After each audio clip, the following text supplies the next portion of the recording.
अस्सलाम वालेकुम नाज़रीन, उम्मीद है आप खैरियत से होंगे। अल्लाह ताला हम सब को जिस्मानी और रूहानी बीमारियों से महफूज रखे।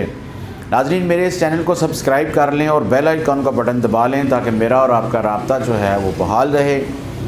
आज की इस वीडियो में हम बात करेंगे सीलिएक डिज़ीज़ के हवाले से कि सीलिएक डिज़ीज़ क्या होती है, ये इम्यून डिज़ीज़ क्या होती है और ये इसको जेनेटिक डिज़ीज़ भी कहते हैं। इसमें होता ये है कि मरीज़ जो है वो ग्लूटेन प्रोटीन जो है उसको हज़म नहीं कर पाता, ठीक है ना जी।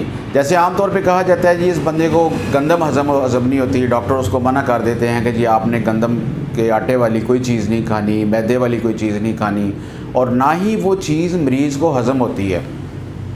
तो नाज़रीन, इसमें होता ये है कि जो हमारी बॉडी का इम्यून सिस्टम है वो रिएक्ट करता है और इस प्रोटीन को के ख़िलाफ़ जब वो रिएक्ट करता है तो वो स्मॉल इंटेस्टाइन को डैमेज करता है इसकी वजह से, ठीक है ना।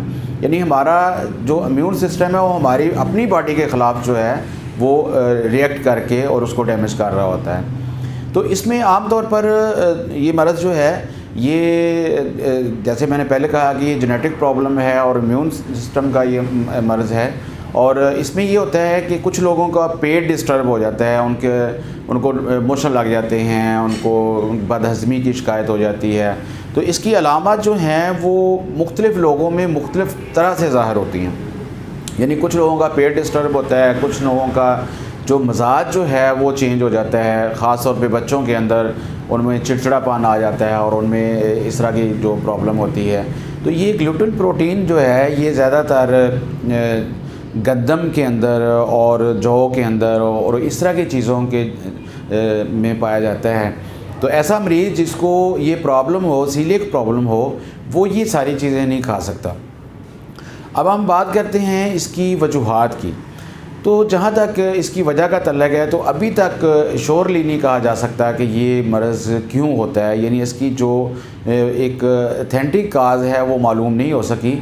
लेकिन ये देखा जाता है कि ऐसी फैमिलीज़ जिनके अंदर किसी को पहले से ऑटोइम्यून डिज़ीज़ हो या जो डायबिटीज़ टाइप 1 हो या उनमें गैंठिए का मर्ज़ चल रहा हो या गिलेट का मर्ज़ हो उनके अंदर, या एडिसन डिज़ीज़ जो है वो उनमें किसी फैमिली के अंदर पाई जाती हो, तो उसके जो अफराद हैं उनमें ये मर्ज़ जो है होने के ज़्यादा जो हैं चांसेस होते हैं।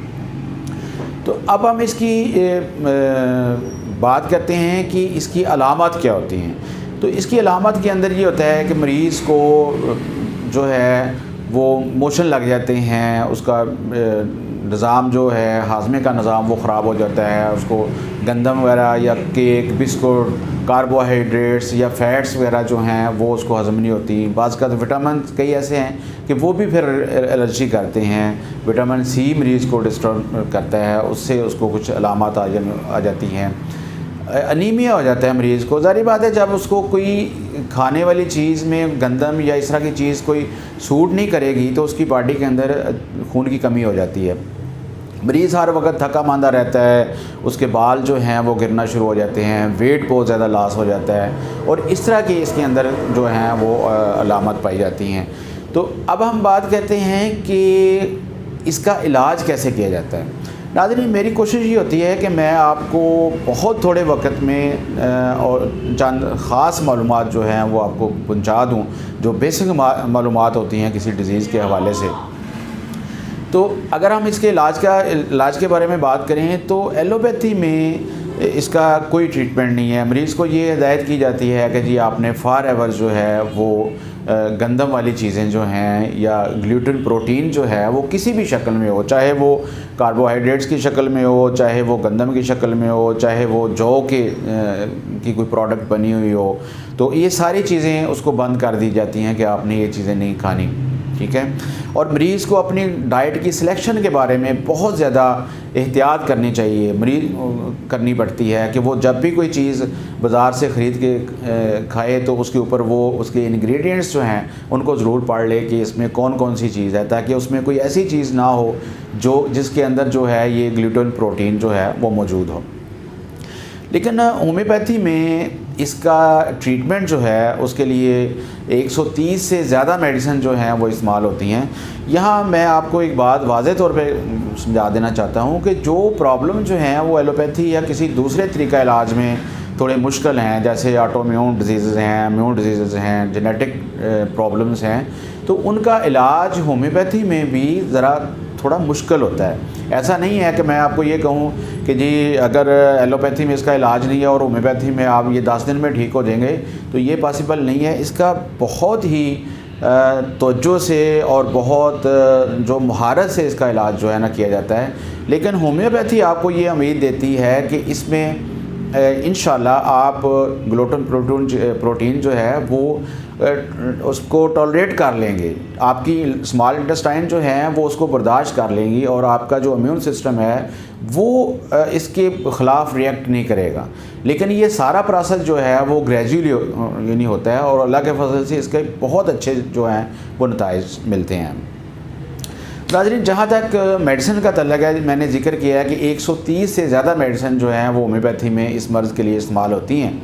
तो उनमें से आज यहाँ इस वीडियो में डिस्कस करने के लिए मैंने जिसको चूज़ किया है वो उसको कहते हैं नेट्रम सल्फ़। नाज़रीन, ये एक साल्ट है जो कि होम्योपैथिक मेडिसिन के तौर पे इस्तेमाल होता है। इससे हमें पोटेंसी बनाते हैं हम, और ये इंतहाई ज़बरदस्त किस्म की मेडिसिन है, ठीक है ना जी।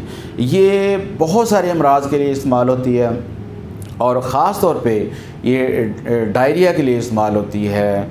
और इसका जो है वो स्मॉल इंटेस्टाइन पे, ड्यूडेनम पे और जो बड़ी आंत है उसके पहले हिस्से पे बहुत ही गहरा असर है। ये उसकी जो आंतड़ी के अंदर लाइनिंग्स होती हैं उनको ये बहुत बेहतर करती है, उनको ये स्टिमुलेट करती है, उनकी सिक्रीशन को ये बढ़ाती है।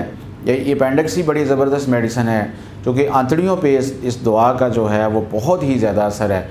और इसी तरह ये और जो प्रॉब्लम है, मसलन इसमें भूख जो है मरीज़ को वो बहुत ज़्यादा लगती है या बहुत कम लगती है। इसी तरह प्यास किसी मरीज़ को ज़्यादा लगती है और किसी को कम लगती है। इसमें मुतज़ाद किस्म के जो है ना सिम्पटम होते हैं। इसमें किसी मरीज़ को कब्ज़ हो जाती है और कभी उसको मोशन लग जाते हैं।